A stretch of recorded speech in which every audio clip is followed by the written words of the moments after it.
Bom dia! Oi, Elisa! Saudades dessa pirilampa.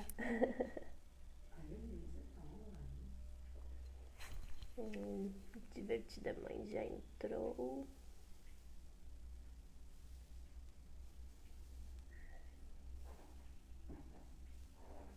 Oi, Fran!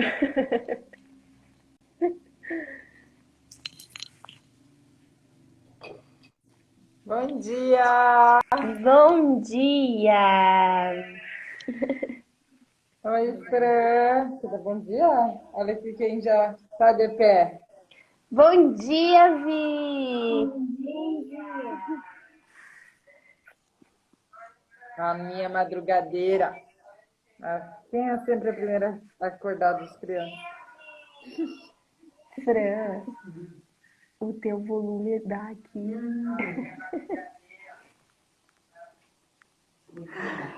Quem acordou cedinho? Gente, conta, hoje nós vamos viajar. Mas de novo! Vamos pra E onde? hoje nós vamos para Santa Rosa, Hoje? né? Peguei uma Santa Rosa aqui no Paraguai. A nova Santa Rosa? Hum, Santa Oi, Rosa do Carol, Guaraí, bom vai ter um dia. trabalho. Bom dia, pessoal. Vão chegando. E vocês vão junto? Nós vamos dar uma saidinha. Amanhã a gente já Coisa volta, boa. só para dar uma passeadinha e voltar. Nós estamos cansados, né, de ficar em casa. Não gostam de viajar, né? Ai, Que ai. legal. Evitar Vão na chegar. função dela aqui dos material, né? Nossa, eu vi ontem de Fica a uniforme. mesa aqui cheia. Eu vou botar nome em tudo ainda, né? Ai, que legal. Pode continuar. Tá bom. Bom dia, Carol, linda. Hoje a gente vai falar um pouquinho sobre as habilidades, né, que a disciplina positiva traz, né, como um dos critérios e sobre ela ser efetiva, né, Bruna, a longo ou a curto prazo, por que ela é efetiva a longo prazo, a gente vai falar um pouquinho sobre isso hoje. Nós vamos contar que punição funciona. Funciona. Já tem muito papai, mamãe, prof querendo pegar nosso pescoço, falando que funciona assim. E a gente Funciona. concorda. Concordo plenamente. Com o Enzo funcionou, nossa, até no mínimo até os 4 anos dele funcionou muito a punição.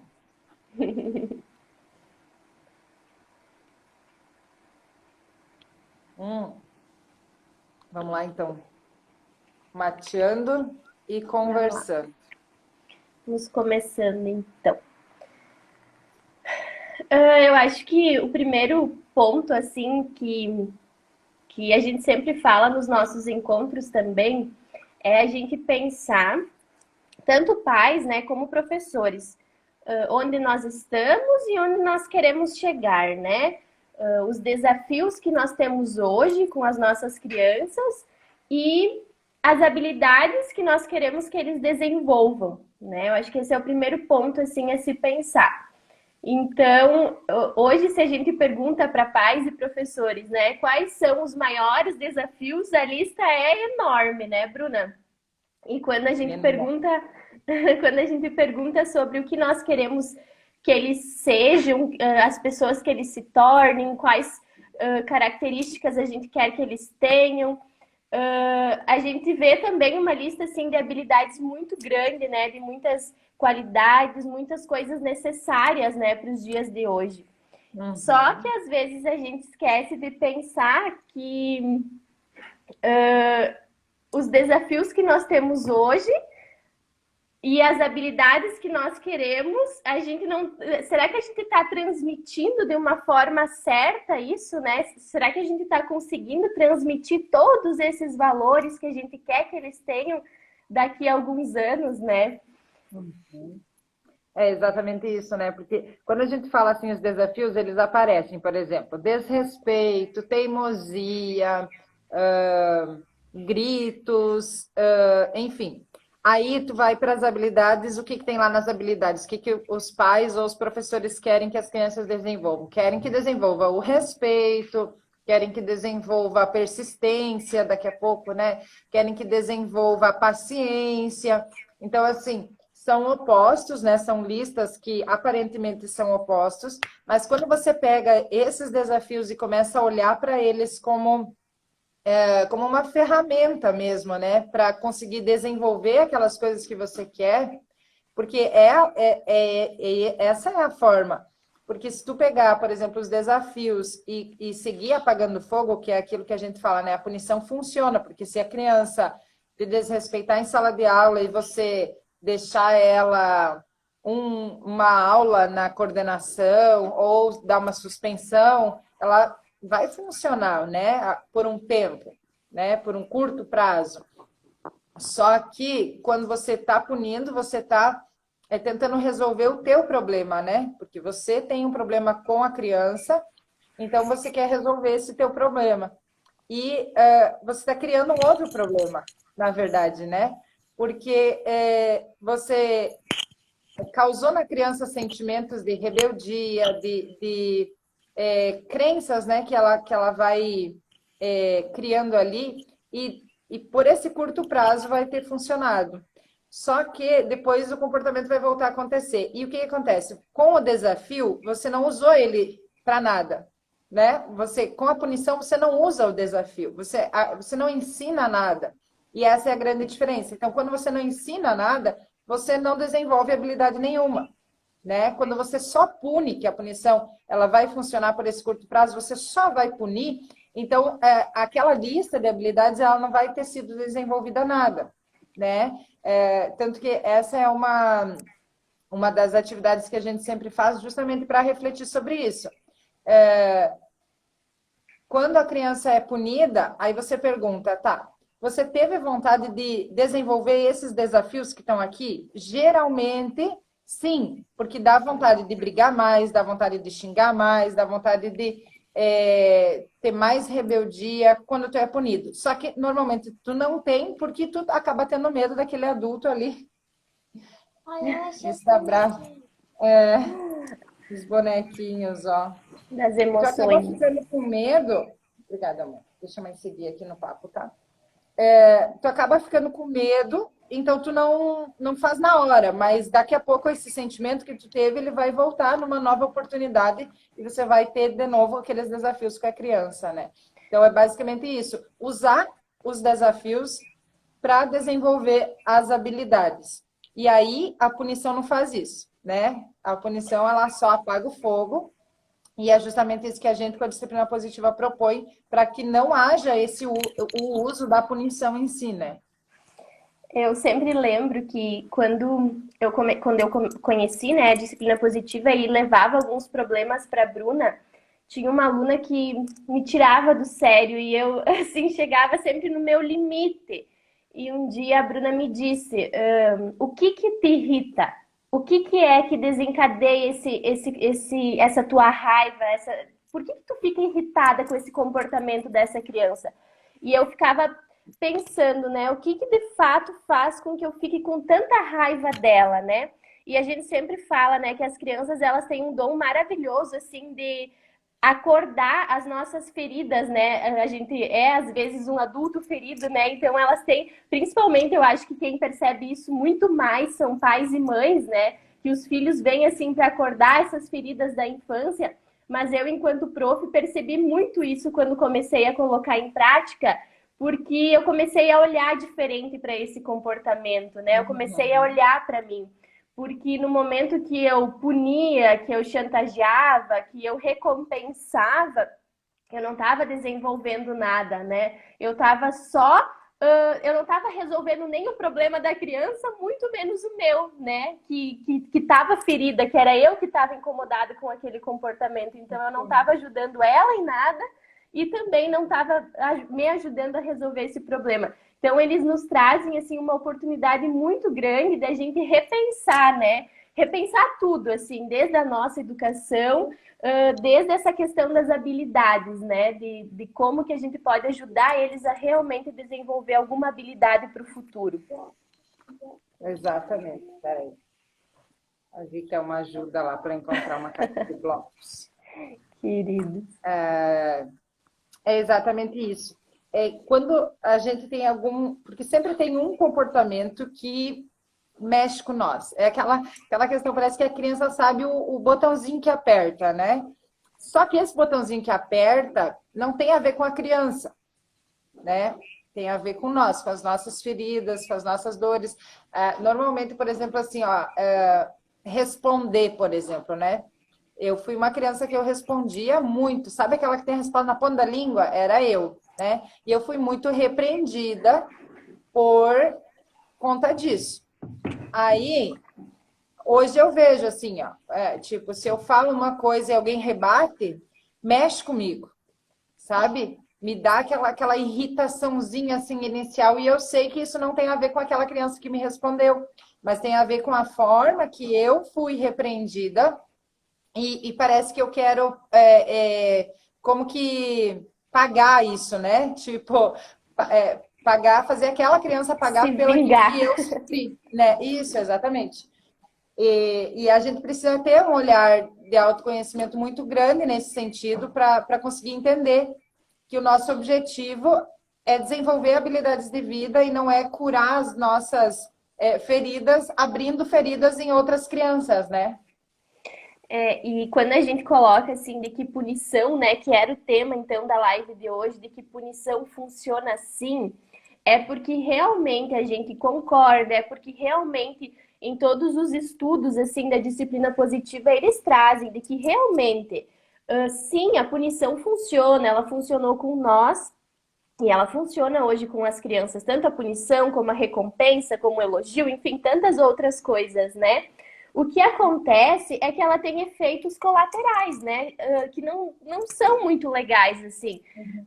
E um dos motivos pelos quais a gente ainda costuma usar, pais, professores, enfim, usam a punição, é porque é fácil, né? É o automático. É da nossa cultura, né? A gente foi criado assim, enfim.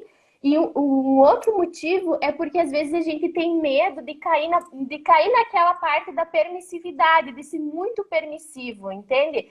Não, eu tenho que ensinar ele desse jeito, eu preciso que ele entenda desse jeito, porque senão o que vai virar essa criança, né? Então, esses Exato. são dois motivos, assim, pelos quais a gente ainda usa, né, a punição dentro da sala de aula, enfim, as famílias. E aí eu vou deixar uma dica importante para quem tem esses medos aí, né? Eu acho que é legal a gente, por exemplo, parar e fazer uma lista. Tanto professores que estão em sala de aula, quanto pais, fazer uma lista assim, como que eu quero, o que que eu quero ver nas minhas crianças daqui 5 anos, por exemplo. Eu quero desenvolver mais paciência, eu quero desenvolver a empatia, eu quero desenvolver a autorresponsabilidade, eu quero desenvolver o respeito. Escreve e cola num lugar onde é que você vai enxergar todo dia, ou na sala de aula, ou na porta do quarto. E todo dia se depara com essa lista para saber para onde que você está indo. Porque é aquela coisa, né? Para quem não sabe para onde vai, qualquer caminho serve. Então, se você não sabe o que você quer construir nessa criança, então você vai usar, uma hora você vai usar punição, outra hora você vai usar recompensa, uma hora você vai cair num extremo ou no outro, porque você não sabe para onde você quer ir. Então, para a gente definir o nosso caminho, a gente precisa saber para onde que a gente quer ir. Então, eu quero ir para um caminho de adultos, né? Quero que os meus 4 filhos sejam adultos responsáveis, respeitosos, empáticos, solidários, humildes. Tá, esse é o meu caminho. Como é que eu vou chegar até lá? Então, aí quando eu olho para como eu vou chegar até lá, a punição ela não é uma possibilidade. A recompensa ela não é uma possibilidade. Por quê? Porque isso não vai me levar para onde eu quero ir. Então, porque se eu punir por uma falta de responsabilidade, por exemplo, eu não vou ajudá-lo a desenvolver essa responsabilidade. Se eu recompensar por um comportamento bom, eu não vou ajudar a desenvolver essa autoconfiança, por exemplo, né? Então, fica aí a dica. Façam uma listinha tanto enquanto profs, enquanto pais, para você saber para onde estão indo, e aí sim vai servir só um caminho, né? Não vai servir Isso. o caminho da punição, não vai servir o caminho da recompensa, e é por isso que a disciplina positiva funciona a longo prazo, né? Ela é efetiva a longo prazo. Por quê? Porque nós temos um caminho a percorrer. Nosso objetivo, enquanto pais e mães, é criar adultos, é criar outros seres humanos. O nosso objetivo, enquanto professores, é desenvolver esses adultos também, né? Então, a gente precisa saber para onde que a gente está indo, para que só tenha o caminho do respeito, o caminho da dignidade, o caminho da igualdade, para que isso seja efetivo de fato. Ó, a Fran tá falando aqui, porque temos crenças por ver a punição dentro de repetição histórico familiar, exatamente. Mas precisamos rever algumas coisas dentro do histórico familiar também, com certeza. Perfeito. Perfeito, com certeza. É porque, assim, a gente vem de um ciclo, né?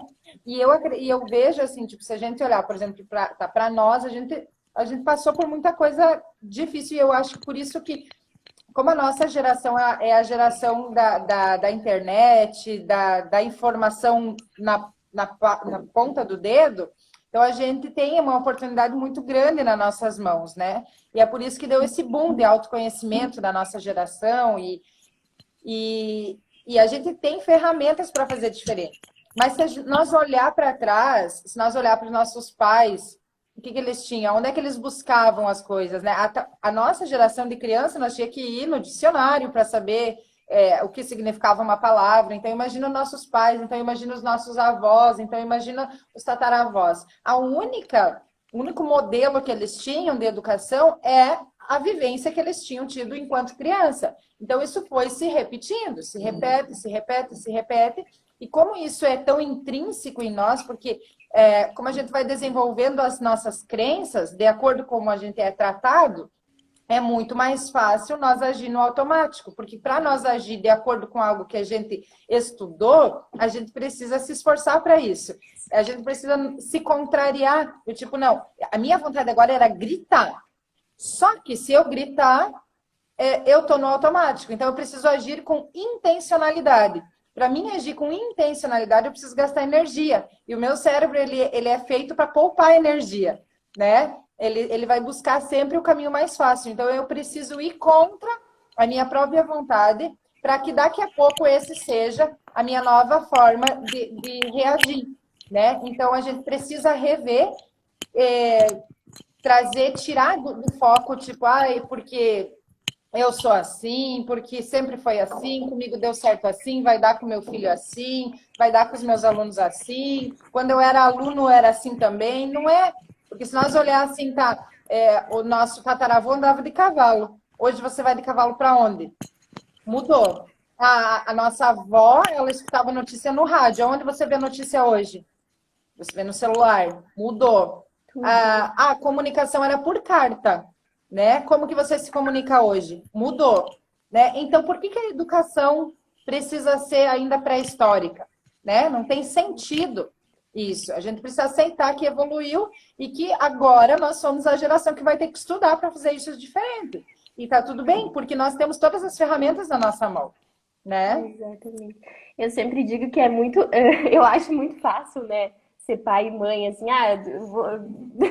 agora, do dia pra noite, eu quero ter um filho. É tão simples, né?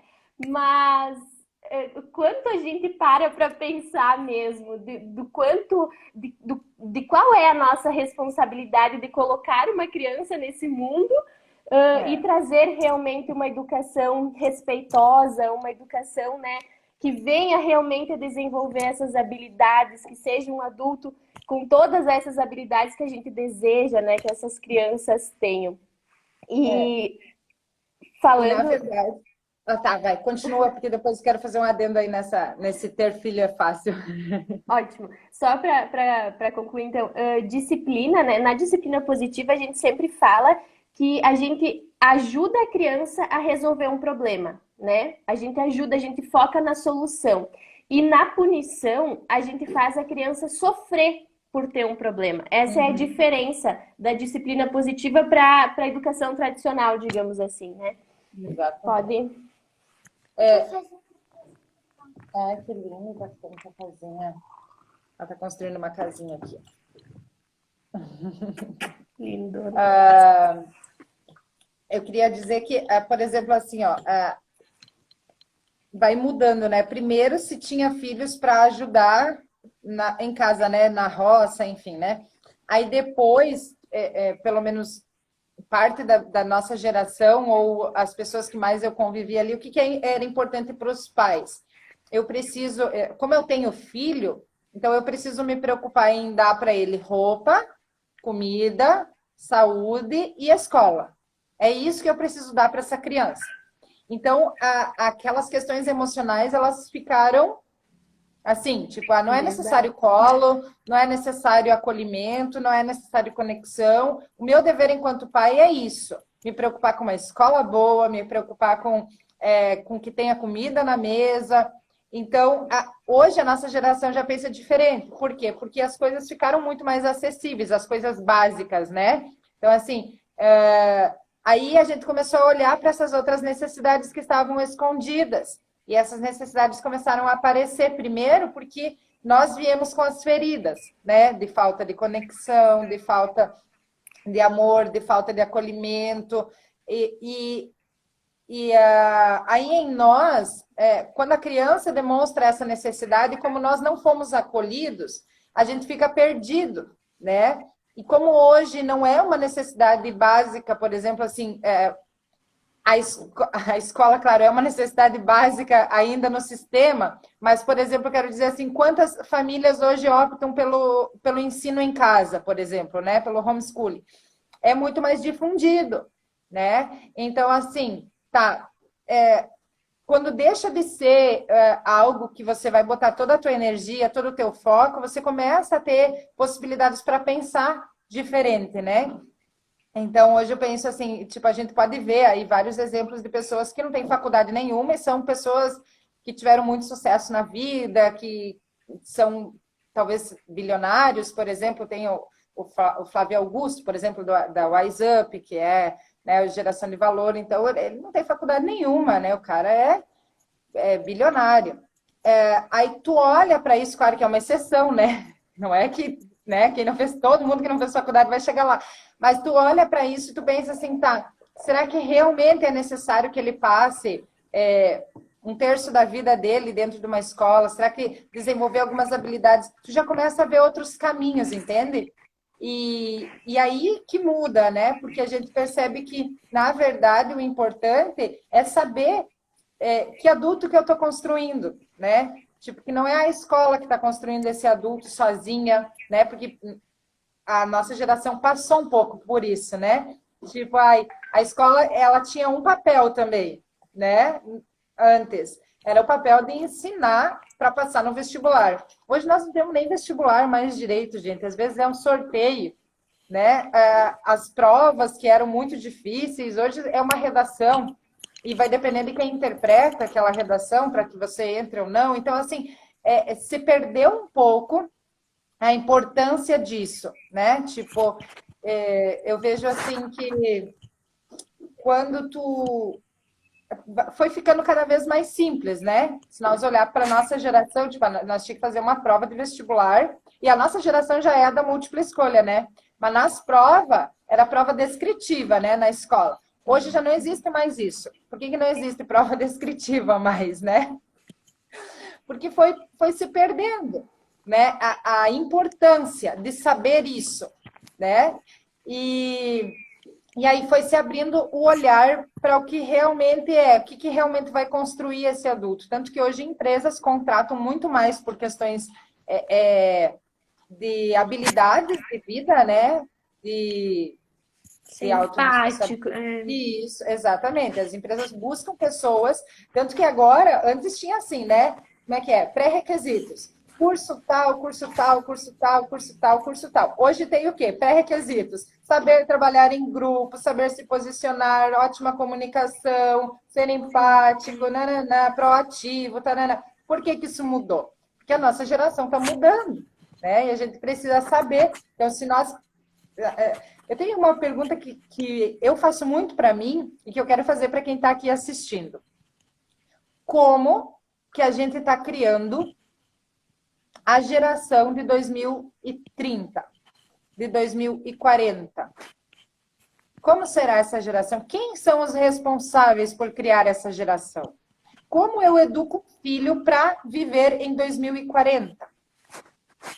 Né? Exatamente. Então, por quê? Porque o nosso foco sempre está muito no agora. Ai, meu filho é birrento. Ai, meu filho é preguiçoso. Ai, meu filho é isso. Ai, meu filho tem aquilo. Então, está no agora. E, na verdade, a gente está fazendo algo para 2040. Então, a gente precisa saber o que a gente pode usar agora em 2020 para ter em 2040 esse adulto que a gente quer ver. Esse mundo que a gente quer criar, né? E isso vai... mas eu não posso mudar o mundo dentro da minha casa. É dentro de cada casa que o mundo vai ser... Olha, meu Deus. Dentro de cada casa, dentro de cada escola, de cada sala de aula. Tá ficando muito legal, filha. Tá usando muito A gente combinou que as nossas lives iam ser mais curtinhas, né? E o nosso tempinho já tá se esgotando, É verdade. né? Mas se deixasse, né? A gente ficava aqui. Até. Mas Verdade. ótima a tua colocação, Bruna. Acho que ficou bem claro, né? Onde nós estamos e onde nós queremos chegar, né? Eu também fiz uma anotação aqui de um livro que eu estava lendo que eu achei muito lindo. E para finalizar, eu vou ler, tá? Que é assim: vamos educar e ensinar crianças que se sintam amadas sem deixar amarem a si mesmas, que se sintam felizes sem precisar fazer ninguém triste, que sejam ouvidas sem precisar gritar, que sejam bondosas por serem tratadas com bondade, que transformarão o mundo, porque estamos transformando a forma com que o mundo as educa. Eu acho que é bem isso, né? É o que a gente falou, né? O que a gente queria trazer realmente hoje nessa live para vocês, um pouquinho desse critério, né? Que a disciplina positiva é efetiva a longo prazo. Espero que vocês tenham aproveitado. Como é bom ouvir vocês, Paty, querida. Um beijo. E Beijo. quinta-feira que vem estamos aqui vendo com vocês. Obrigada, pessoal, pela participação. Espero que tenha dado aí alguns insights para vocês, que a gente possa pôr em prática tudo que a gente aprendeu. Contem conosco. Ô, galera. Beijo, beijo. Vamos na Oi, bagunça Enzo. mesmo, nós vamos viajar. Eles estão criando aqui, ó. Olhem aqui, ó, a casinha. Querido. Beijo, gente. Beijo. Tchau, tchau. Tchau, tchau.